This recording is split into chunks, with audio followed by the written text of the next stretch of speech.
Yeah, what up, builders? How to get it? Day 10, and I'm here on the Roman chair. All right, so this is an excellent tool for ab workouts. I'm gonna be doing a brief ab exercise. It's raining outside. I spent a lot of time kind of cleaning up my house today. I had to take some time to really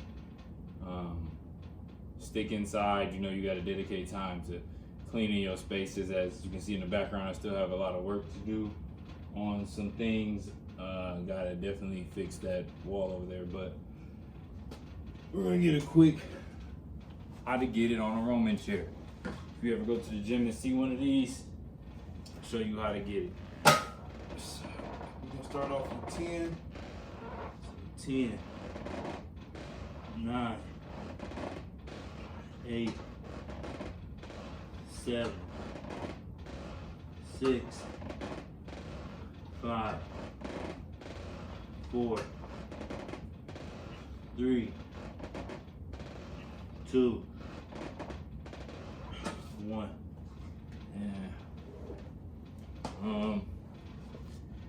you really want to make sure that your legs stay locked when you're doing this in position, and kind of try to avoid that back and forth rock that you get just naturally from doing the movement. So that was a quick 10. We're gonna go for another 10.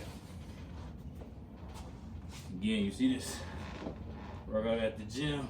You see these at the gym. You're gonna get on one of these. 2, 3, 4, 5, 6, 7, 8, 9, 10. Okay, so I like this one because this one really burns up your abs. Probably the best tool for building your abs after the ab wheel. I think the ab wheel is probably the #1 tool for actually building strength in your abs. But this is a close second. So 2 sets of 10. We're gonna do a third one. Here we go.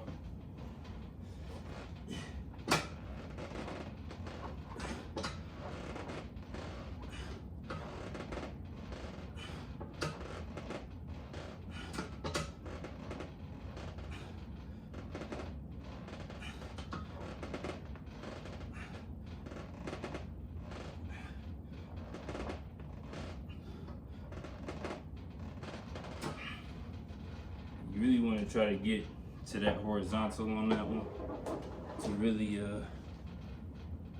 dig in there and kind of get in on your core. All right, so that was 3 quick sets of 10.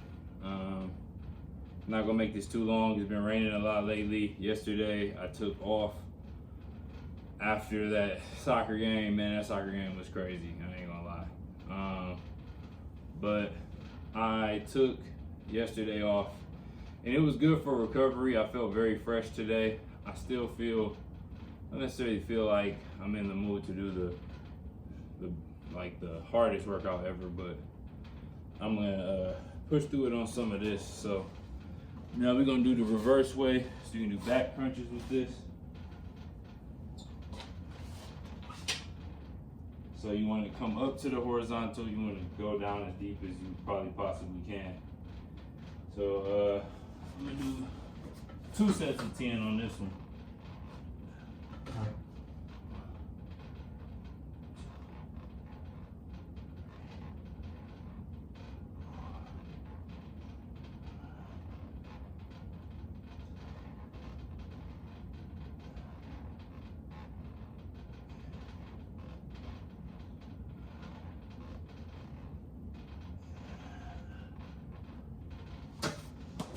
Okay.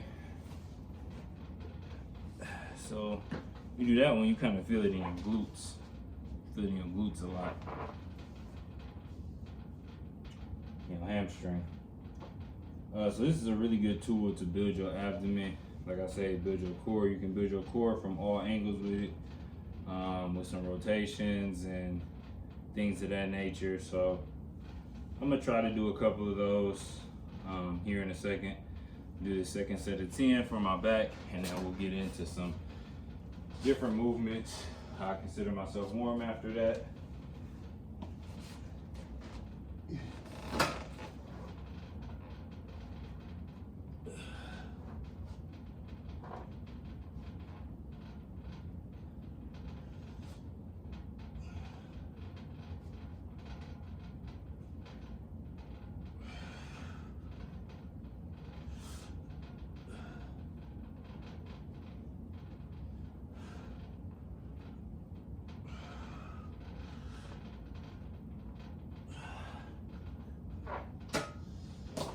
Alright.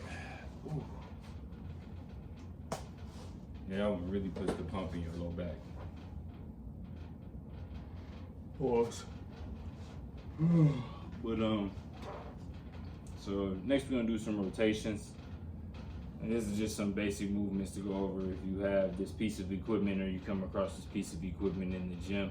It's something that could really help you get your abs right. And it really kind of, it's very strenuous. You can feel it all up in your lower chest. Like I said, you can feel it in your glutes and your hamstring, all in your hip flexors. It's a really good tool for exercise. All right, so now we're all warm. You're gonna grab a 25 plate, grab a plate of your preference. Today I'm just gonna do a 25, and we're gonna do some, we're gonna do 10 rotations. Or we're gonna do 10 rotations real quick, back and forth. So take the plate here, hold it out just about so your elbows are at 90. 10, 9, 8, 7, 6, 5, 4, 3, 2, 1. Whew. Okay, so that one's pretty strenuous. These are some very good. Ooh, wow. Ooh, let's lay that in a bit. Functional core exercises just for this piece of equipment. Like I said, you see this in the gym where you come across one of these. I don't necessarily know how much it costs. My dad had this and he just let me get it. So I haven't used it in quite some time. This how to get it 20 video series is pretty good for giving me an excuse to break out pieces of equipment that I don't use frequently, because I just go to the park and work out all the time, just doing basic movements and playing sports and stuff like that. So it's really good to like give yourself a reason to break one of these things out. So we got another 10 count.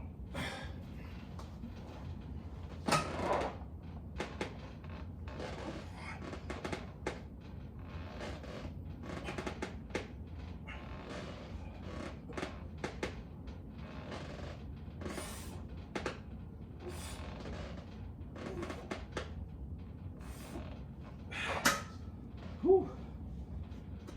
Feel that one all in my core. I'm gonna be feeling this tomorrow.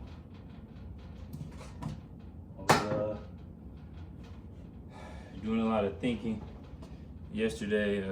I did a little bit of active recovery. My bands for my ripstick finally came, and I was practicing on that a little bit, feeling it a little bit in my shoulder and in my scapula. And I'm starting to really notice how isometrics can expose the weaker parts of your systems.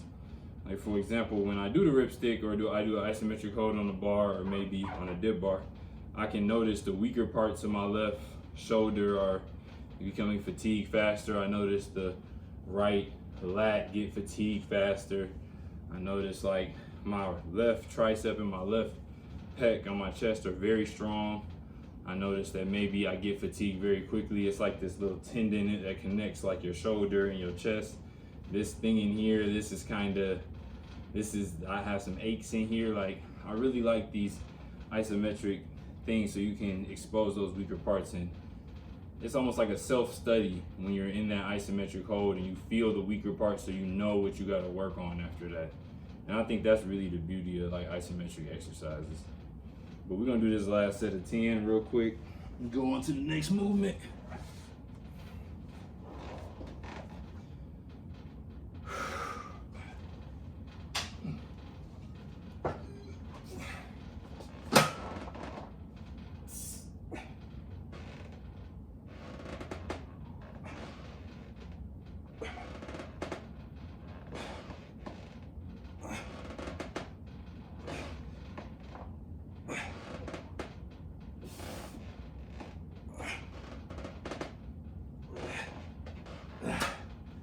Okay.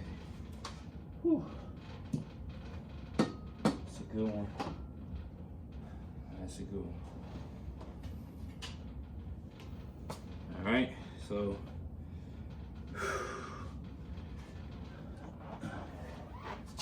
those are a couple good ones to do. And if you have one that has a decline, you can do different movements, like you can lean all the way up. I'll try to get a couple of those when we go to the park. They have like a Roman style chair at the park that we use sometime for abs, but it's a decline and it bends at your knee, which gives you less